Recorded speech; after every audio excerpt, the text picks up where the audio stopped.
Stevan Mojsilović, pred vami je tekma 19. kola prve lige, gostovanje v Stožicah, kjer ste sezono otvorili zmago. Jest. Pa mi smo srećni ljudi, mi koji se bavimo fudbalom, treneri, igrači, svi koji radimo u fudbalu smo srećni ljudi. Radimo ono što volimo i prema tome nikad nemamo osjećaj da smo nešto puno zaposleni. Sa tim u vezi je ova utakmica na Stožicama. Prelepo je igrati na tom stadionu, prelepo je biti učesnik jedne takve utakmice u takvom ambijentu. Ja se radujem suboti i jedva čekam da utakmica počne. Olimpija v zadnjem obdobju igra zelo dobro, kako se zoperstaviti Ljubljančanom, ki so na drugem mestu na lestvici. A znate kako, fudbal nije za kukavice i za neodlučne. Fudbal je za hrabre i za odlučne ljude koji znaju šta hoće i koji ono što mogu i što znaju daje od sebe najbolje na svakoj utakmici.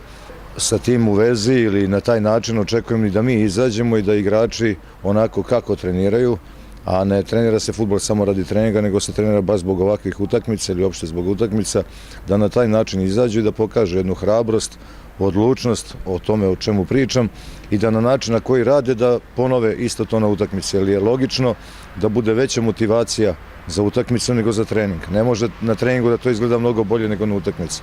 Znači očekujem da damo sve od sebe, da damo najbolje od sebe i očekujem da budemo za malo bolji što se nas tiče nego što smo bili tog 15. jula na premijeri u ovom prvenstvu.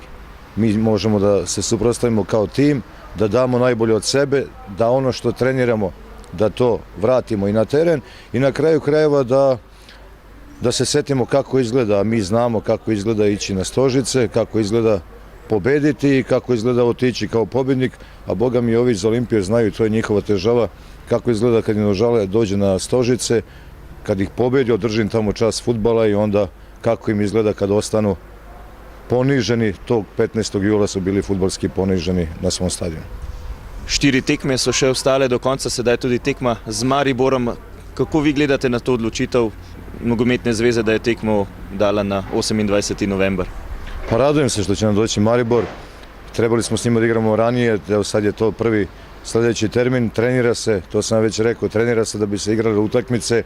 Kad se dođe utakmice, to je praznik fudbala, zato se živi, zato se radi i vrlo sam radostan što će Maribor ovdje igrati i što imamo te 4 utakmice. Sa druge strane sam jako žalostan što je ostalo samo 4 utakmice i onda sledi jedna pauza gde neko kao ja koji bi svaki treći dan da se igraju utakmice ne voli baš kad dođe pauza. Najlepša hvala in srečno. Hvala i vama.